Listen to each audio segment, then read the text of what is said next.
my talk. Here we go.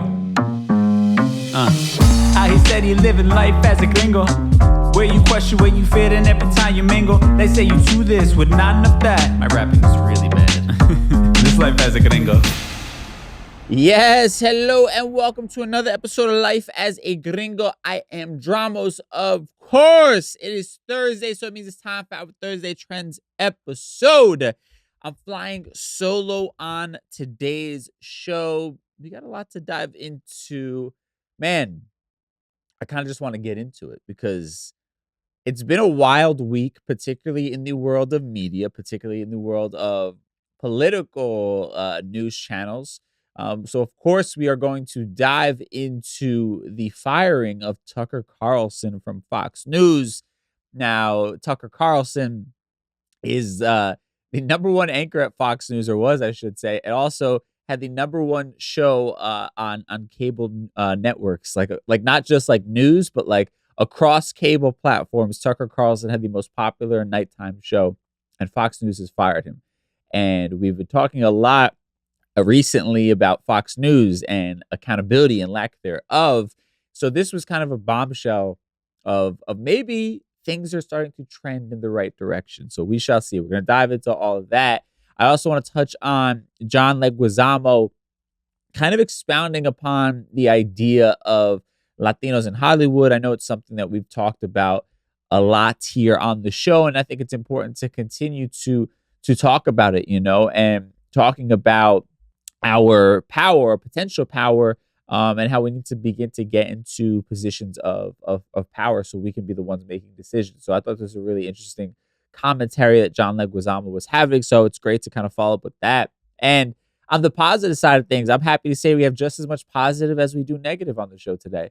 We're going to be talking about someone who's getting celebrated as Billboard's first ever Latin Woman of the Year, and also just in time for Cinco de Mayo, our favorite, accessory to tacos, Jarritos, has a special new version of the drink that is for adults only, which a lot of people are freaking out and running around trying to find. So we'll talk about that real quick.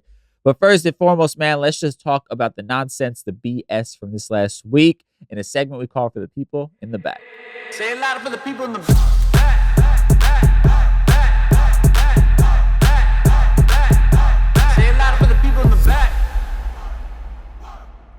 All right, so I can't contain myself. I got to start with this Tucker Carlson story. Him getting fired from Fox News. Again, anybody not familiar, Tucker Carlson is a political pundit, formerly from Fox News. MAGA and Republicans love this guy. And he's all about conspiracy theories and dog whistling and, being racist, but finding ways to kind of tiptoe around it and coming up with all kinds of crazy things. We've talked about him a bunch on the show. And now it seems like his day of judgment has come in the form of getting fired by Fox News. Now, they announced this on Monday of this week, right? No explanation. And people familiar with the situation, were saying that this actually came straight from the top. The chairman of Fox Corporation, Rupert Murdoch, as well as input from board members and other Fox executives all came together to make this stunning decision. Now, one person familiar with the discussions says that Murdoch's son, Leguizamo, who's an executive chairman of the Fox Corporation, and Suzanne Scott, chief executive of the Fox News Media, decided late Friday that Tucker Carlson had to go. And he had no idea, by the way, because he signed off of his Friday show saying, I'll see you guys on Monday. Now, people are saying that Tucker's firing is related to a discrimination lawsuit that was filed by Abby Grossberg, a producer fired by the network last month. Sources saying that Carlson's senior executive producer, Justin Wells, has also been fired. And again, this is all according to insiders. So I think the reasons aren't really all that interesting, considering all that this man has done as far as spewing lie after lie weekly, or daily, I should say, on a platform that has millions of people following, right? And I think at the end of the day, when you look at this Tucker Carlson firing, it's Icarus flying too close to the sun, right? And eventually you're going to get burned. You can't go out there and be reckless with information and people's lives, essentially, right? And feeding them all types of scare tactics and BS just to get ratings, just to keep, this base happy. There's only but so long that you can continue operating like this until you are eventually held accountable, right?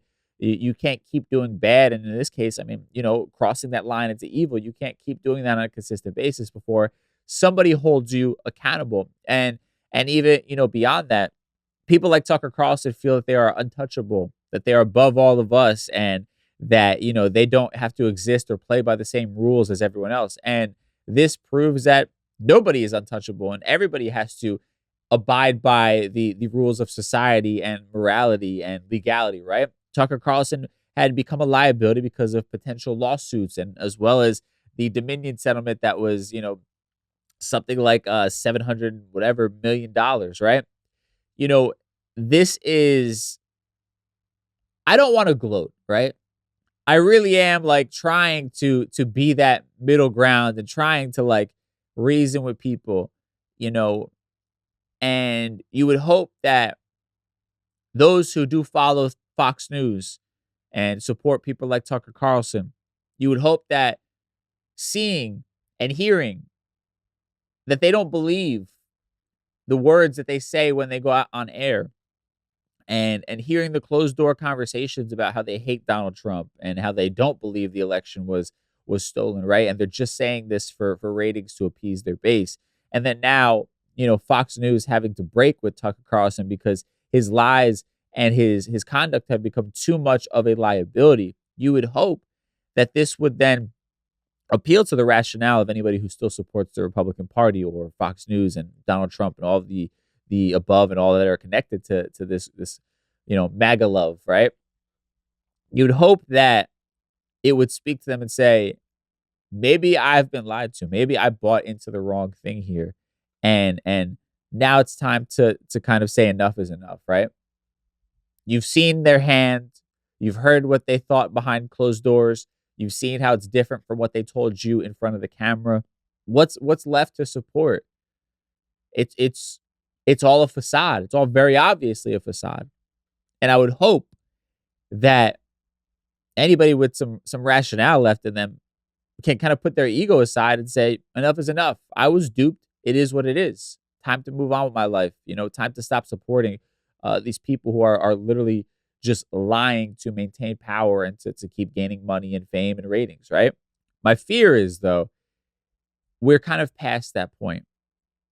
It feels a lot like, for many who support the Republican Party and Donald Trump specifically, this is so ingrained to their identity at this point that they literally can find a way to rationalize anything that any of them do, right? So it doesn't matter if the people that they love on Fox News are caught saying that they don't actually believe the things that they're saying on air.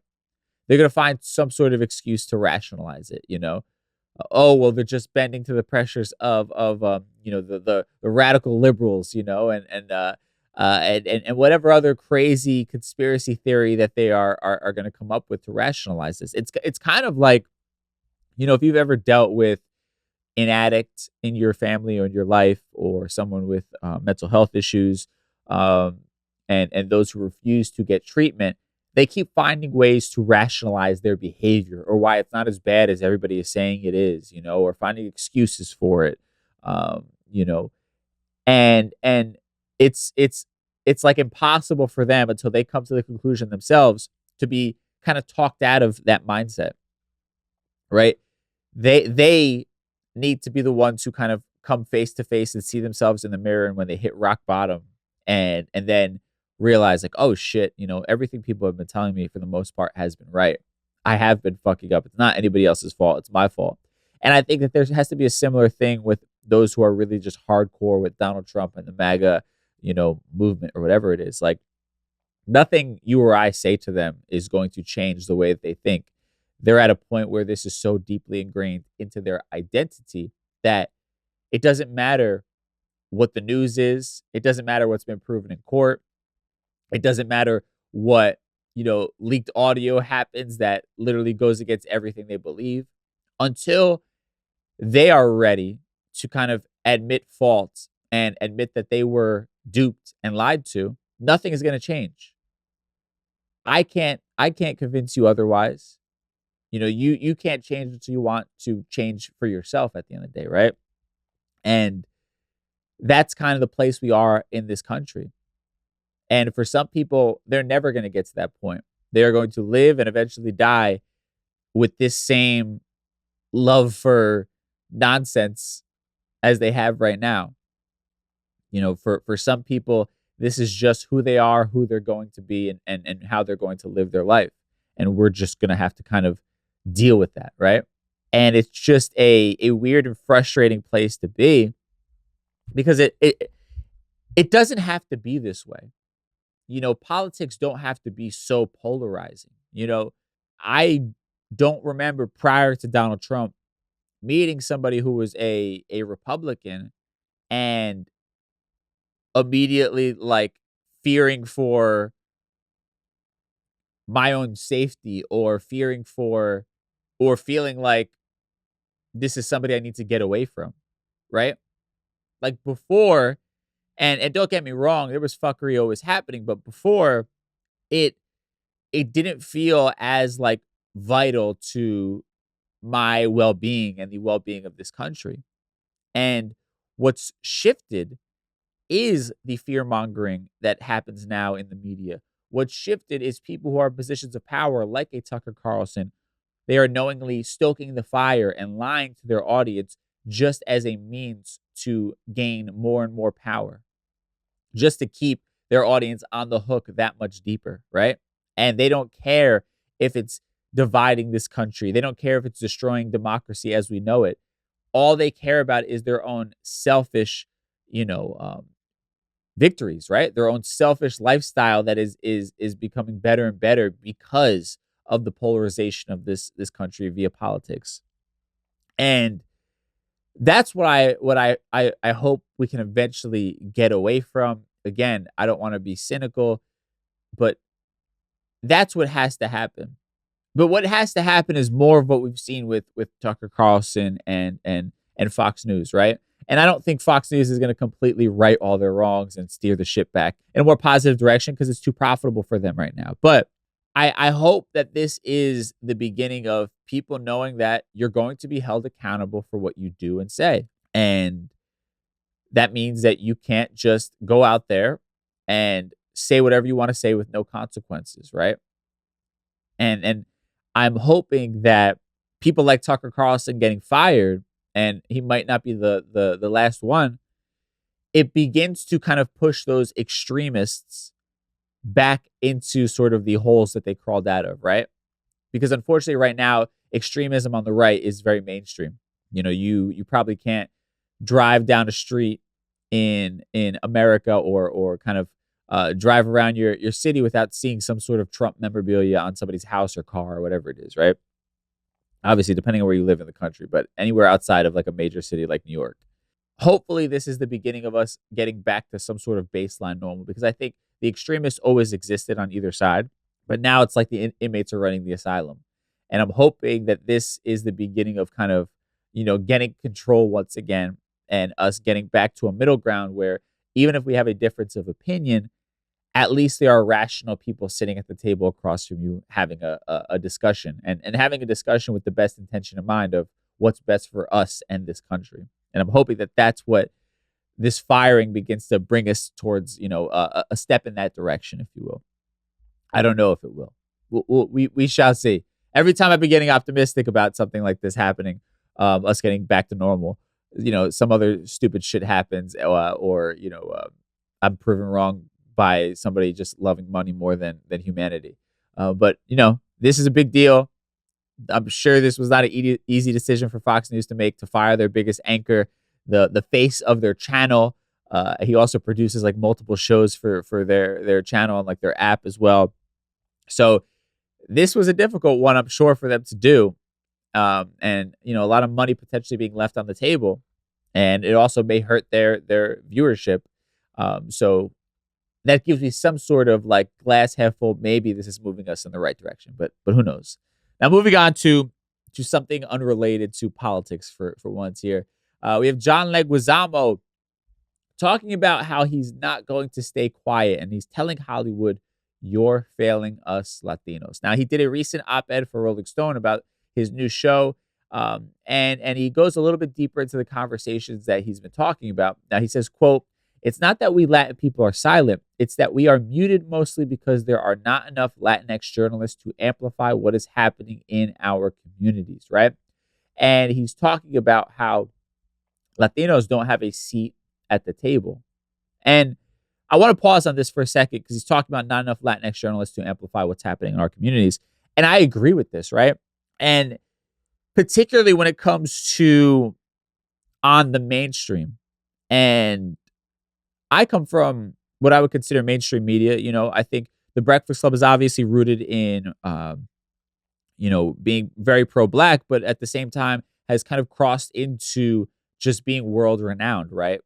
And being recognized as a major platform by people even outside of the Black culture or hip hop culture, right? And we saw that with this last election cycle.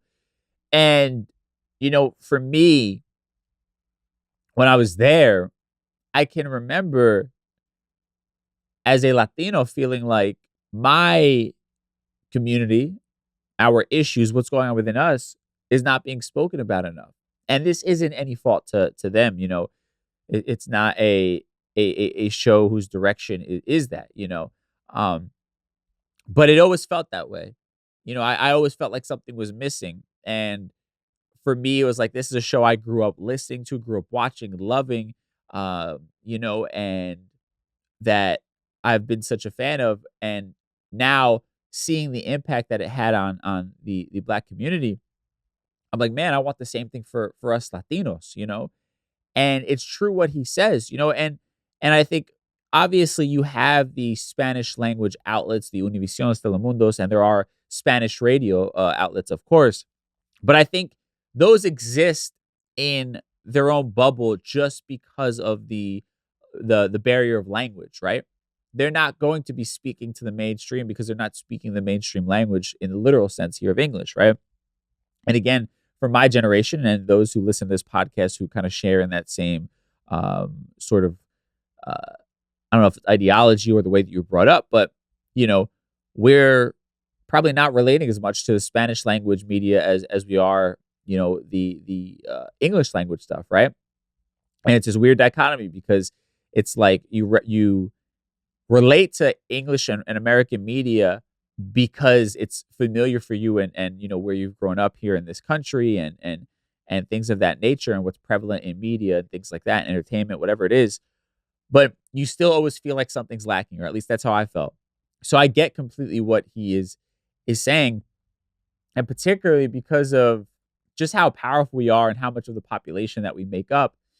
It's kind of fucked up that you think about the fact that we don't have real representation in a mainstream sense, Now, Leguizamo goes on to talk about that this is why he created his show, Leguizamo Does America. And he says, just like Debbie does Dallas, I'm going to fuck with America. I want America to feel Latin envy. I want them to regret not being born Latino. And I want Latinos to feel like, fuck, I'm so glad I was born Latino. And he's speaking to my heart right now. I'm getting fired up just kind of hearing those quotes. But it's so true, and it's something we got to keep fighting for. And, I think we all have a job to do, be it supporting platforms, and those of you who are listening to this, obviously you're doing that. But it's so much of what we have to kind of push ourselves to be aware of, right? And ask that question and not just take it for granted that like, this is just the way things are. We just are always going to be seeing stories with white people in our movies or television, or we're always going to have to get our news about our community from some sort of secondary source and kind of dig it up, And again, like, it doesn't have to be this way when you talk about the amount of power that we potentially can have. And, you pull up the numbers. They talk about this on We Are Me Too, where I pulled this article. It says, according to the 2022 census data, 62.1 million Hispanics live in the United States, accounting for 18.5% of the total U.S. population. Few groups are more critical to the U.S. economy than Latinos, and as consumers represent more than $1 trillion market and rising. According to a 2021 report by Latino Donor Collaborative, the total economic output of the United States Latinos was 2.7 trillion in 2019. So we have all this spending power, all this buying power. We have incredible numbers. We are, what did it say, 18.5% of the total U.S. population. Yet we don't have proper representation. And I apologize if I begin to sound like a broken record, but this is so incredibly frustrating because it doesn't have to be this way. We are choosing to just be consumers rather than actually having a real seat at the table. We look at the spending power we have. If we spent that money supporting Latino brands, Latino products, do you not think that we would then be at the forefront of particular categories? Of course. But instead, we're not very focused about where we spend our money, about how we use our time, how we use our numbers, right? We are not organized. And again, there's a lot of division that happens within Latinos. We talked about this last week, where some of us feel superior to other cultures and, I don't relate to this country because I wasn't brought up in that way and this, that, and the third. And I think what we, again, have to realize is if you're a Latino living in America, we are all one and the same. We have to be, because we're sectoring off into these different, subcategories of Latino and what it means to be Latino. It's not helping us. It's not pushing the needle for the greater good, right? And I love music, where as examples, right? And you have, you're seeing the collaborations happen, right? Where you have, Bad Bunny collaborating with Grupo Frontera, right? And that's a regional Mexican group. And to me, if it can happen in music, we should all be coming together that same way in the real world, because that's where we have our power. That's where we can actually take advantage of our numbers, our spending power. And that's how we have to see ourselves and begin to kind of live life, and all of us have our different parts to kind of play, Again, some of us are going to be the ones who go out and support every Latin creator, be it a movie, be it a podcast, be it a TV show. We're going to stream it, right? We're going to support it. We're going to share it with our friends. Maybe you are a creator and you understand now it's like, I need to put on for my community, and we need to be making content that specifically tells our story, speaks to us, right? And obviously you can get into all the nitty gritty of the things that you enjoy, but find a way to make sure that your Latinness is a part of that, right? Because we all need to make sure that we're securing a place for ourselves, that our voices are being heard. We are too big a part of the population of this country to not be heard in the mainstream in the way that things are currently going.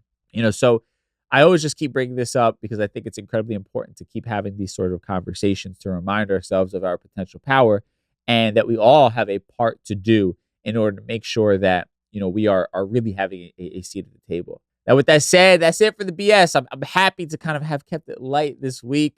So we're going to go to our Mi Gente segment, honor somebody who is doing something amazing for our community. Also a brand who is going to be getting some love here, a legendary brand. Mi Gente.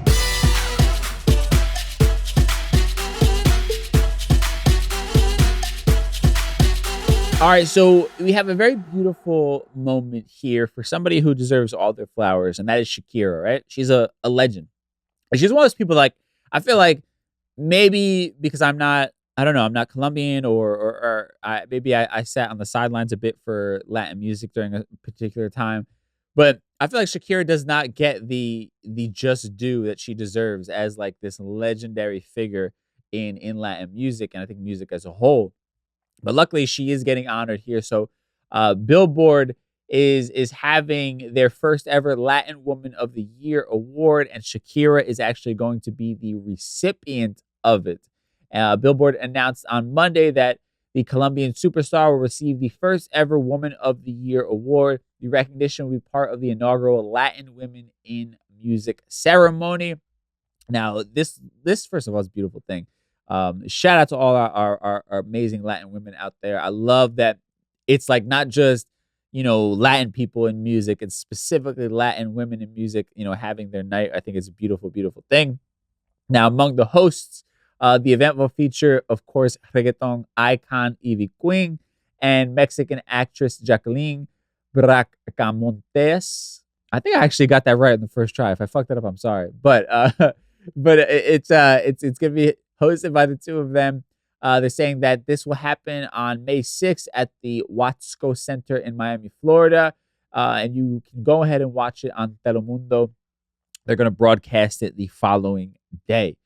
And I just think moments like this are beautiful. Like we were just talking about lack of representation, and stuff like this is what we need to see more of, right? So you have a big brand like Billboard now specifically honoring Latinos and then going as far as to honor Latin women, right? And I think that's a big thing, because oftentimes when you have these companies or these brands like a Billboard, they'll kind of just do shit to check the boxes, right? Okay, let me like honor the Black community with this thing. Okay, now Latin, so nobody's complaining, right?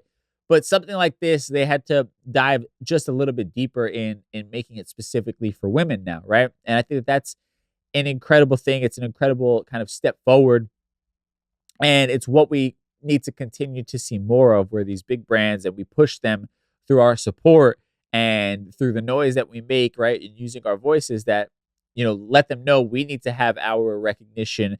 Our icons need to be held up in the same regard as any other communities, right? So I think this is a beautiful thing.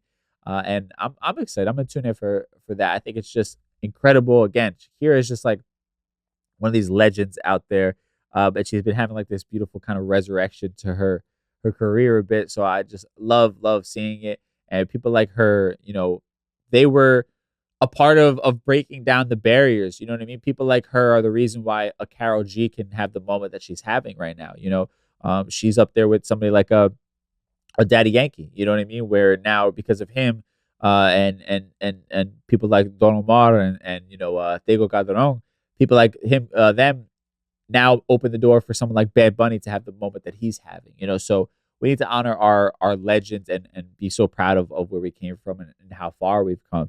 Now, this is outside of my own immediate media upbringing, but I know from the taco spots that I love to frequent, Jarritos Cantaritos is obviously like a staple of any Mexican restaurant. It's that soda, that comes with all the different flavors, and now they're actually making a hard soda version of it, right? So it's alcoholic. It's gonna have 5% ABV, and it's inspired by the 4 original flavors of Jarritos, which is the mandarin, tamarind, pineapple, and fruit punch.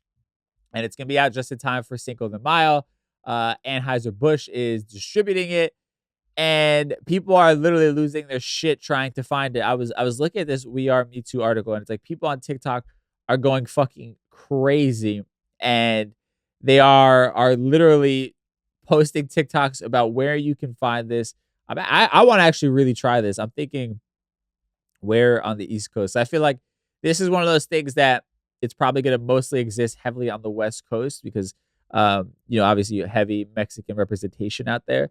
But I just think, I don't know, man, I just think things like this are beautiful to see, to just continue seeing our culture getting put out there and sharing the shelves with the fucking White Claws of the world and all these different things. And obviously Anheuser-Busch is a gigantic distribution platform for any alcoholic beverages. And I was just talking about this with a friend of mine, like the monopoly that alcohol distribution has, like, because there's only a few different companies or families that actually are like the big distributors, right, to help alcoholic brands get into stores. And if you don't get with one of them, your brand is probably never going to grow to being higher up there. So again, it's a big brand. Obviously they know it's going to make money, but a big brand like Anheuser-Busch, who is behind like Budweiser and all that stuff, getting behind the Jarritos hard soda and giving them that gigantic distribution is amazing. And man, I see, this is like the world that I want to exist in, right? Where this shit is just the norm, and I am now scrambling for like mi gente, topics to honor people, because this has just become common life. Like, that's the world I want to live in, where it becomes difficult for me to pick a mi gente segment, right? Where like you're seeing Jarritos on the shelves next to White Claw, where you are seeing, Latin, specific news on mainstream platforms that people putting on for the Latin community, and you're having Latin directors telling Latin stories in movies. And I know now we have Blue Beetle coming out where it's a very, unapologetically Latin character who is a superhero. Like, I want all of that to just be so fucking normal that we don't even think twice about it, right?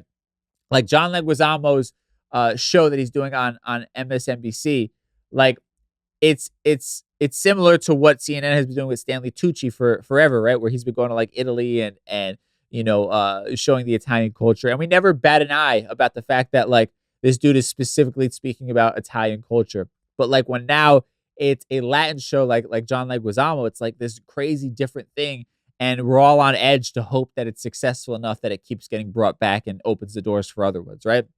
Again, this shit needs to be the norm, not the exception. And I see us moving in that direction. I love it, and we just have to keep the conversations going. Like, I know it's a broken record. I've talked about John Leguizamo saying a similar thing for like weeks in a row at this point. And that topic has come up a ton over the course of this podcast over the last year.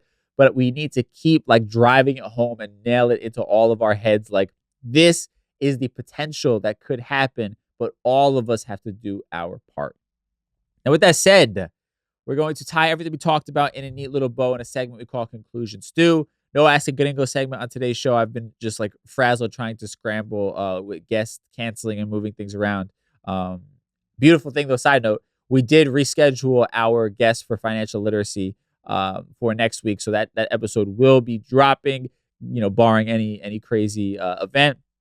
And I'm really, really, really excited about that. It's Linda Garcia in Loose We Trust. A lot of people follow her. So I've been getting a ton of people like hitting me up randomly that they've been reading her book, and it's been helping them with like turning their entire mindset around finances. So I'm so fucking excited to have her on the show. I think it's going to be amazing. Selfishly for me, I feel like I'm going to learn a lot, but for all of us to like really fix a lot of the mindset that we have around money, I'm so damn excited. So with that said, tie everything we talk about in a neat little bow in a segment called Conclusion Stew. Time for Conclusion Stew. All right, so we touched on a few things in today's show. I think this whole thing with Fox News and Tucker Carlson, to me, again, I look at it as like this is like, life and the universe, fixing itself a little bit. Like, this is an adjustment, and it's in a positive way. This is a correction, right? Where it's proving all that we know to be true. People can get away with lies and manipulation and evil, all for personal gain. They can get away with it only, for only but so long. And then they have to be held accountable. And that no matter how rich, no matter how powerful you are, eventually your day of accountability will come, right? And that's what we're seeing right now with Fox News and this lawsuit from Dominion that they had to settle for almost $1 billion. The other pending lawsuits that are coming down the pipeline for them now feeling the heat where they have to clean up their act to the point that Tucker Carlson, their biggest anchor, the face of the channel, the number one show on cable, late night in not just news, but all TV networks, the fact they had to fire this man, I believe this is a reckoning, and it's a correction of no more of the lies and the manipulation at the expense of the American people, at the expense of our livelihood. And of course, for some people, this isn't going to change anything for them. Their identity is too tied into this whole MAGA, thing and railing against the left and, fighting for their freedoms, whatever they think that actually means. That's their identity. And for them, they may be too far gone. But my hope is that this begins to push those people who are incredibly radicalized back into the dark caves, back into the niches, and no longer be in the mainstream as it has been, courtesy of things like Fox News and people like Tucker Carlson, who have no problem lying and manipulating and stoking the fire if it means that they're going to get more ratings and a bigger check as a result. So you love to see accountability happening. Of course, he's probably going to find a job somewhere else pretty easily or start his own platform, and people are going to go out and support him. He's going to make his money.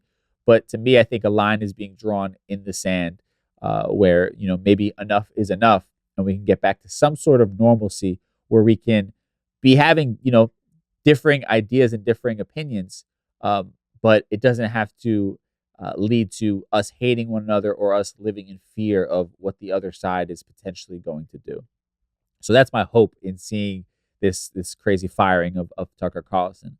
Now, when it comes to John Leguizamo talking about Hollywood and Latinos being failed, as a result of lack of representation, I agree. You talk about the numbers. You talk about the fact that we are almost 19% of the population, that we have a crazy amount of spending power in this country. I believe if we were our own country, like if Latinos in America formed their own country, we would have the 7th highest GDP in the entire world, right? So we have power, we have the numbers, we're just not using our voices. And of course, we've been silenced by Hollywood. They haven't made it very easy for us, but we also have to fight back. We have to do our part. We have the numbers. Once again, we have spending power and we have to use it wisely. Support creatives from our community. Share their work with your friends, with your family. Support the movies that come out, the television shows, the podcasts like this one.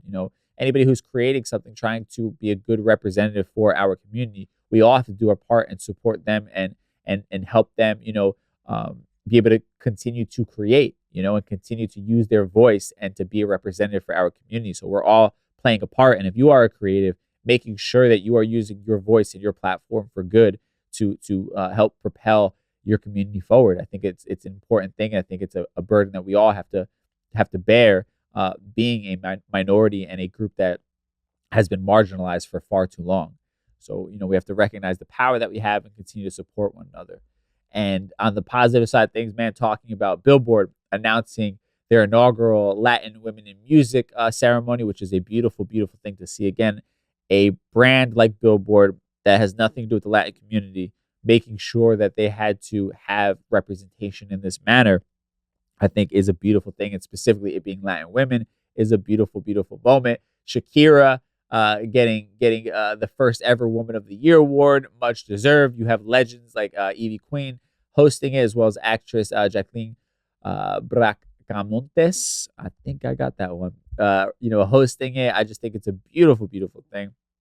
And then listen, on the lighter side of things, but I think it still matters, Jarritos Can Taritos having a hard soda now out there. It's going to be distributed by Anheuser-Busch, and sitting on the shelves potentially right next to brands like White Claw, I think is an incredible thing. And again, as I said, I want this shit to be the norm. I want to be able to walk into a regular store and see our representation there, not just having to go into like a specialty Spanish store, but instead, being able to walk into my local supermarket, into my local liquor store and seeing options that represent me and my upbringing, I think is a very, very special thing. And we just got to continue to push, continue to support. And if you see, some Jarritos hard soda in your local liquor store, make sure you go out there, you buy it and you support it, right? Because it shows value in the brands that we've grown up with and that are a part of our communities.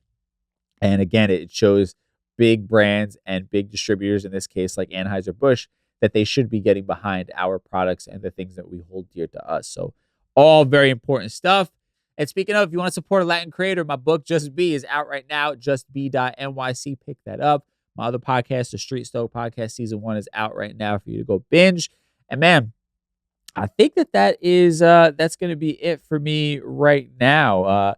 At DJ Dramos on social media, if you want to stay up to date with all that I'm doing. I'm actually getting out there. I've been DJing a bunch more in the New York, New Jersey area. So anybody listening that is from the area, pay attention to my socials. I'm popping up doing some different gigs, just kind of having fun with that. Found like a new little love for it to kind of get out there and DJ again and play some fun gigs. So pay attention to that. And that's it, man. At DJ Dramos on TikTok as well. I've been getting more active on there. And that's it. Have an amazing weekend, and I'll talk to y'all on Tuesday with a brand new episode. Till then, stay safe. We'll talk soon. Peace.